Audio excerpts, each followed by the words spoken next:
monde, bienvenue sur Rose Jeux, ici Sarah. Et alors aujourd'hui je ne vous retrouve pas, enfin si, vous avez mon décor habituel mais il est plus loin d'habitude. Parce que aujourd'hui je vous propose un petit vlog lecture, tout doux, tout mignon. J'ai juste envie, vous savez, c'est ces moments comme ça où t'as juste envie de te poser avec un manga, un petit thé, une petite couverture toute douillette et juste oublier le reste du monde. C'est un petit peu le mood dans lequel je me suis réveillée aujourd'hui, donc j'ai très envie de vous filmer un petit vlog lecture. Et pour cela j'ai décidé de lire 4 mangas que j'ai vraiment très envie de lire depuis que j'ai eu les mains dessus. Alors on a le tome 2 de Criminel Fiançailles, vous savez que j'ai adoré le tome 1, il y a une vidéo qui lui est entièrement consacrée d'ailleurs, où je fangirl sur Kirishima qui est le beau gosse en couverture. Et voilà, j'ai très envie de lire la suite, donc je me la suis procurée et j'ai trop hâte de la lire. Ensuite on a le tome 7 de l'Atelier des Sorciers. Comment vous dire que je suis obsédée par cette série. La dernière fois que je vous en ai parlé, je pense que c'était dans mon craquage du mois de mars, je crois. Et j'étais qu'au tome 1. Ici je suis au tome 7 pour vous donner un petit peu une idée de l'avancement slash de la frénésie avec laquelle j'ai lu cette série. Donc aujourd'hui je vais continuer avec le tome 7 et j'ai super hâte de retrouver mes petits personnages chéris, donc voilà. Ensuite j'ai pris le tome 2 de Nina du Royaume des Étoiles parce que j'ai lu le tome 1 il n'y a pas longtemps et vraiment j'ai beaucoup apprécié. Donc je me suis dit autant acheter la suite parce que le premier tome m'avait beaucoup plu et le voici. Il est tout beau, tout mignon et j'ai très hâte de le lire. Et enfin, parce que contrairement au marathon shoujo que j'avais fait l'année passée où je m'étais donné genre 30 mangas à lire, ici je me suis dit on va y aller chill, d'accord, pas de pression. Donc j'ai pris 4 mangas et le 4e c'est Deep Scar que j'ai reçu de mon ami Osaki qui a été... Regardez-moi ça, attendez, regardez-moi un petit peu. Ce beau gosse, Osaki a été un ange et elle me l'a fait dédicacer pour moi et me l'a envoyé de France, donc vraiment genre... Voilà, et j'ai super hâte de découvrir la série, j'en ai entendu que du bien pour l'instant. Donc voilà, j'ai essayé d'équilibrer, mais je pense que dans tous les mangas il y a des beaux gosses, donc c'est parfait. C'est parfait pour moi. Et sur ce, voilà, je vous propose de commencer. Je pense que je vais lancer ce vlog avec le tome 7 de l'Atelier des Sorciers parce que j'ai trop hâte de lire la suite. Vraiment, je suis en manque. Donc, je vais commencer par celui-ci et comme je l'avais fait pour le marathon shoujo, je pense que je vais vous montrer un petit peu à quoi ressemble l'intérieur, vous donner un petit peu mes impressions au cours de la lecture s'il y en a et évidemment vous donner mon avis après. Donc, si ça vous convient, si ce programme vous plaît, installez-vous bien, prenez-vous un petit plaid comme moi parce qu'il fait pas super bon aujourd'hui, donc voilà, j'ai envie d'un petit plaid tout chaud. Donc prenez-vous un petit plaid, un petit thé, et voilà, sur ce, on y va, c'est parti.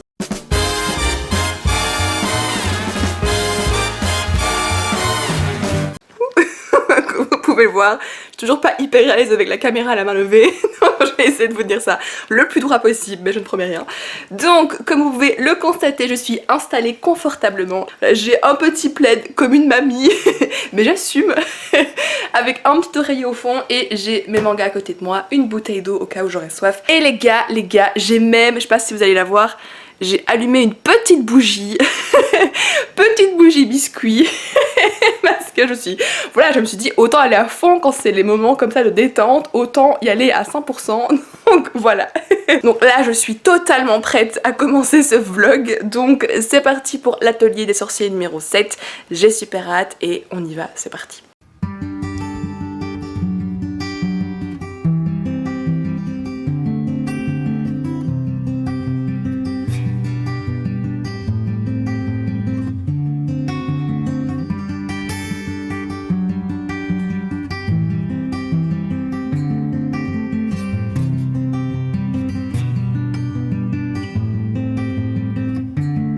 Ça y est, j'ai fini. Cette série, elle est incroyable. Et plus j'avance dans les tomes, plus je suis accro et plus l'univers devient sombre. Et moi j'adore parce que vraiment, tu commences à apercevoir que les personnages, notamment Kifrey qui est un de mes personnages préférés. Dans ce tome-ci, on a appris beaucoup plus de choses sur son passé et vraiment, mais...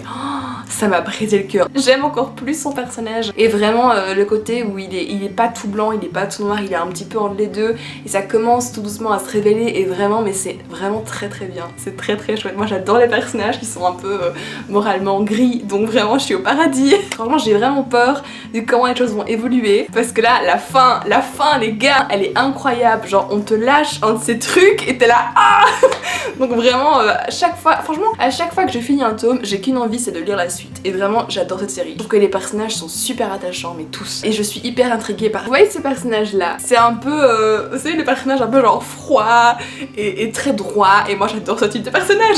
Genre vraiment, c'est comme Calderon dans Andromeda 6, genre je fonds. Donc j'ai super hâte de le voir plus. En fait, j'ai vraiment envie, plus le temps passe, plus j'ai envie d'en savoir plus sur le monde entier. Et voilà, je suis accro.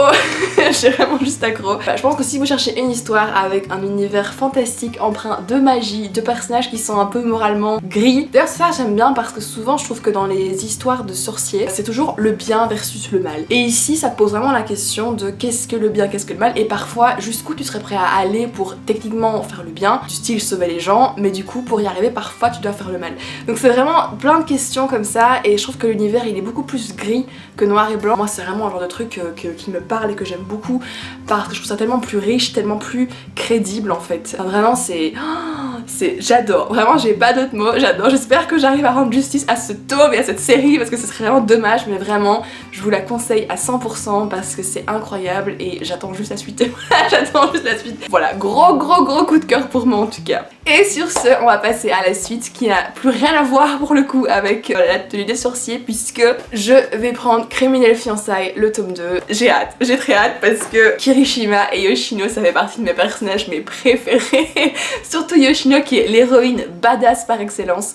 Donc j'ai trop hâte de la retrouver dans ce tome-ci. Je me tais, j'y vais parce que je veux trop savoir la suite. Donc à tout de suite. J'ai trop hâte, donc c'est parti, je vais retrouver Kirishima d'amour, on y va.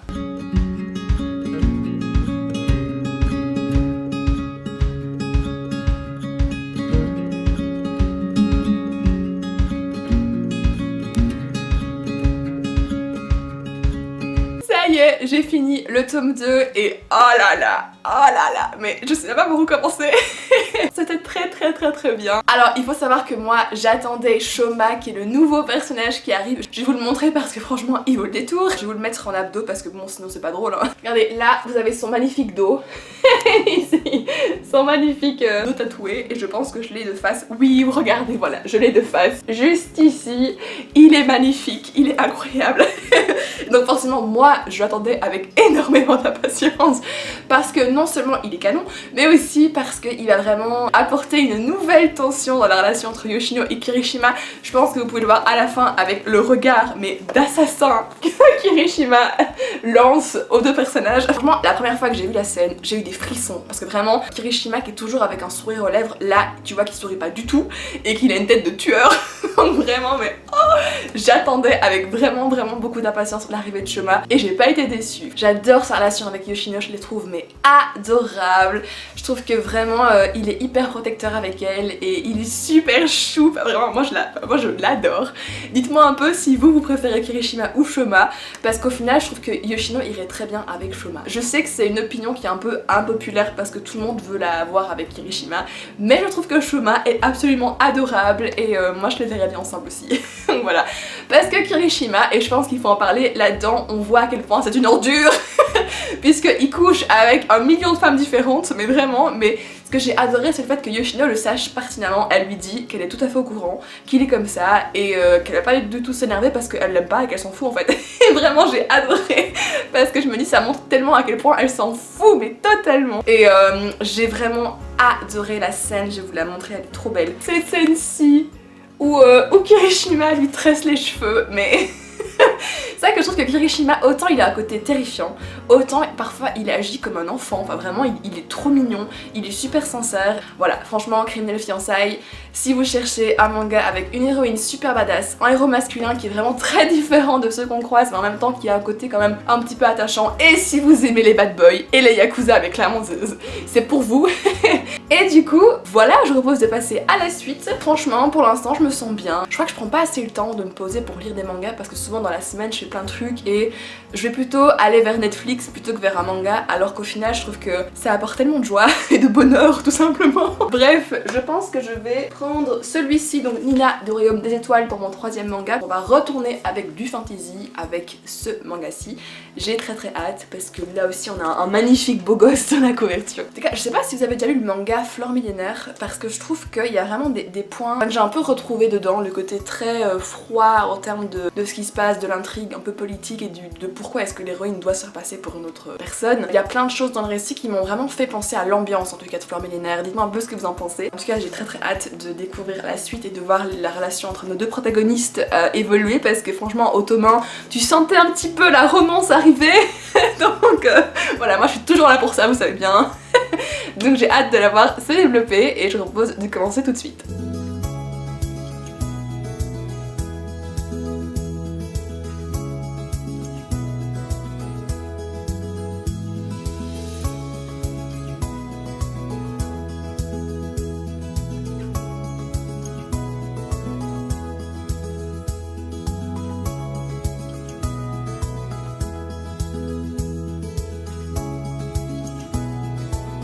Ça y est, j'ai fini le tome 2 de Nina du Royaume des Étoiles et oh mon dieu, mais oh mon dieu, les plot twists de folie, mais oh, il va falloir quelques secondes pour que je me remette. Mais voilà, clairement ça m'a confirmé ce que je disais au départ, à savoir que ça me rappelait énormément Fleur millénaire. Là, on est clairement là-dedans, avec aussi une héroïne qui se retrouve à devoir épouser quelqu'un d'autre alors qu'elle aime très fort le personnage masculin qui est du coup pas son fiancé et qui à la fin part quand même et qui lui brise le cœur. Elle vient avec aussi. Donc franchement, mais oh, et à la fin, quand on découvre son fiancé, j'étais là, oh my god, c'est vraiment le gros psychopathe par excellence. Je suis là, au secours, mais comment elle va faire pour survivre? Si voilà, je suppose que ce prince va sûrement changer de comportement en découvrant notre petite Nina, je suppose, mais on verra bien. Mais du coup, j'ai super hâte de voir leur première rencontre. J'ai vraiment super peur pour notre petite héroïne. J'ai adoré le moment où elle passe plus de moments avec Azur et que tu vois qu'ils se rapprochent. Et puis quand elle prend la décision de partir pour le protéger, je vais pas vous expliquer les détails, mais bref, j'étais là, mais vraiment, mais voilà quoi, je trouvais que c'était une décision super courageuse et en même temps super badass. Et vraiment la relation Azur et Nina, mais ils sont vraiment mignons, ils sont vraiment trop mignons et j'ai vraiment très peur pour la suite parce que j'ai peur d'une fin pas heureuse. Parce que franchement Fleur millénaire m'a traumatisée. Je sais pas ce qu'elle va faire, mais franchement j'ai vraiment beaucoup apprécié ce tome 2, limite même plus que le tome 1 parce que là il y a plus de choses qui se passent. J'ai beaucoup aimé le mélange de moments très mignons, de moments hyper haletants parce que t'as du suspense si tu veux savoir ce qui se passe et puis la fin qui est incroyable. Donc vraiment j'ai beaucoup apprécié ma lecture. Pour l'instant je suis trop contente de ce petit vlog parce que tout ce que j'ai lu j'ai adoré. Maintenant voilà, j'ai aussi choisi mes mangas donc je m'attendais forcément à bien kiffer. Sur ce mes petits chats, et bien il me reste du coup Deep Scar. Alors là par contre je connais pas du tout l'intrigue, je me suis pas spoilée, j'ai envie de découvrir ça vraiment comme ça, donc j'ai trop hâte. Je vois juste des beaux gosses, ça m'invite à lire.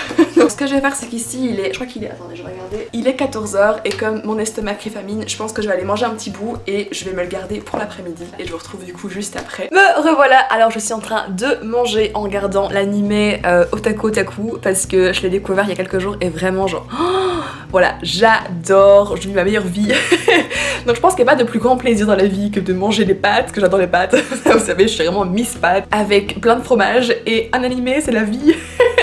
Donc voilà, je fais ça vite fait et puis après je vous retrouve pour la suite du vlog. Mais franchement je vous conseille Otaku Otaku en animé parce que vraiment c'est une romance mais un petit peu différente puisque c'est avec des otaku, donc évidemment je me retrouve énormément dans beaucoup de personnages. Mais j'aime vraiment la relation entre Hirotaka et l'héroïne parce qu'ils sont trop mignons et j'ai hâte de les voir de se rapprocher encore plus. Donc voilà, c'est mon petit moment bonheur le soir et à midi quand je mange. Donc voilà, je vous laisse pour pas que mes pâtes refroidissent, ce sera un crime vu que je les ai fait avec mes petites mains. Donc sans cramer tout, je précise, donc c'est un miracle. Donc voilà, je vous retrouve juste après.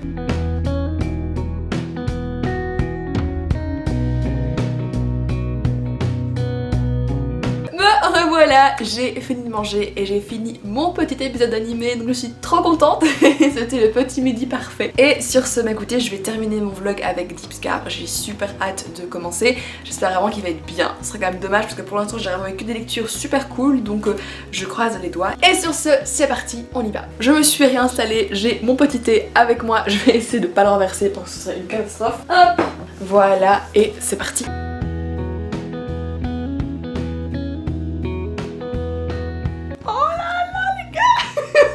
C'est pas moi qui pars en aigu. Regardez-moi ce beau gosse, mais au secours. coup. Mais quel est cet homme? Genre c'est la 3e page. Ah, oh là là, mais il est canon, il est canon. Je suis désolée, je sais pas qui c'est mais il est canon. Oh mon dieu, je me calme. Ça a l'air d'être un de ces bad boys les gars. Je suis trop contente.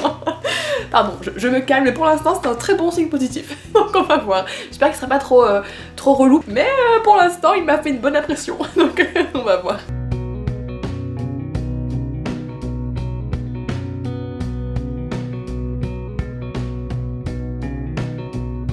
Me revoilà pour la dernière fois, j'ai fini Deep Scar et vraiment ça a été un coup de cœur mais total, ça a été le coup de foudre mais bam! J'ai adoré, voilà, j'ai juste adoré. Alors pour vous donner un petit peu de contexte, en gros Deep Scar c'est l'histoire de Sophia, c'est une jeune fille de 22 ans qui va démarrer sa première année à l'université à Turin et pour ça elle a donc quitté ses parents parce qu'elle avait vraiment envie d'indépendance et donc elle commence sa vie dans une coloc et quand elle arrive sur place, surprise surprise, elle se rend compte que oui d'abord il y a un beau gosse, ce que moi j'aurais remarqué en premier, donc Lorenzo qui est magnifique et qui est très très sombre et énigmatique, mais aussi donc Veronica qui est donc la personne à laquelle elle s'attendait, qui est très différente d'elle, qui adore sortir, aller en soirée, qui a un petit peu un côté t'arrives pas trop à savoir si elle est gentille ou méchante. Et moi ça m'a beaucoup rappelé d'ailleurs le début de After si vous connaissez. C'est vraiment le même style d'ambiance où une héroïne qui est un petit peu très sage, qui rencontre un peu le côté obscur avec le bad boy. Donc voilà, ça m'a vraiment rappelé After, mais en mieux, hein, vraiment en 1000 fois mieux. Et en gros donc l'héroïne Sophia qui a un petit copain qui s'appelle Luca va donc emménager dans cette coloc et apprendre à vivre avec Veronica et avec Lorenzo, voilà, qui a un comportement extrêmement chaud et froid avec elle, vraiment le bad boy par excellence. Et voilà plus ou moins donc le tome 1 et franchement j'ai adoré. C'est pas révolutionnaire en termes d'intrigue mais je trouve que c'est très bien exécuté. Je trouve aussi que le manga aborde des thèmes qui sont étonnamment profonds, enfin le désir d'indépendance, le fait que Sophia a du mal avec ses parents parce qu'elle a l'impression qu'ils lui font pas confiance, et je trouve que c'est vraiment des relations assez, que moi j'ai déjà pu rencontrer au cours de ma vie, chez mes potes, etc. Donc je trouve qu'à ce niveau là il y a un réalisme auquel je m'attendais pas. J'ai beaucoup adoré Lorenzo surtout parce que Lorenzo mais oh là là là là, oh là là, oh mais franchement, mais son comportement c'est une tête à claque, hein. C'est vraiment une tête à claque. Il se monte super froid avec l'héroïne et puis après tu vois qu'il prend soin d'elle, enfin c'est vraiment le bad boy cliché par excellence, mais moi c'est vraiment une trope qui fonctionne toujours avec moi. Donc moi j'ai vraiment beaucoup aimé. Je suis hyper intriguée parce que tu soupçonnes que Lorenzo et Sophia se connaissent d'avant. On n'en sait pas plus mais moi j'ai kiffé ce petit détail parce que du coup t'as encore vraiment plus envie de savoir comment la relation va évoluer. J'ai adoré l'histoire, j'étais à fond dedans, j'ai vraiment dévoré toutes les pages, j'ai juste envie d'avoir la suite et voilà l'histoire d'amour mais j'ai trop hâte. J'ai trop hâte de la voir se développer parce que oh là là là là. Du coup c'est tout pour Deep Scar, j'ai vraiment kiffé. Au final donc j'ai lu mes 4 petits mangas du jour et franchement j'ai adoré, enfin tous, ça a été un plaisir de les lire, ça a vraiment été une petite journée de lecture parfaite comme on les aime. Et n'hésitez pas non plus à me dire si vous connaissez ces titres, si vous connaissez ces séries et si oui qu'est-ce que vous en pensez. Surtout, en fait tout, tout m'intéresse, que ce soit L'Atelier des sorciers, Criminel fiançailles ou Nina du Royaume des étoiles ou encore Deep Scar. Voilà, si vous les avez lus, qu'est-ce que vous en avez pensé? Si vous ne les avez pas encore lus, est-ce que ça vous fait envie ou pas? N'hésitez pas à me dire tout ça en commentaire. En tout cas, sachez que j'ai vraiment adoré vous filmer cette vidéo, mais vraiment je me sens toute zen, toute relax. Vraiment genre j'ai passé un super bon moment, ça a été un plaisir de pouvoir lire des mangas, boire un petit thé, voir un petit animé, c'est la base, c'est le programme parfait, donc franchement je me suis éclatée pour mon dimanche et j'espère en tout cas que ça vous aura plu comme type de vidéo parce que c'est vrai que j'en fais pas souvent des comme ça, donc j'espère que vous avez kiffé malgré tout. Donc voilà, j'espère vraiment que ça vous aura plu et je vous dis à la prochaine, je vous fais plein de bisous, ciao.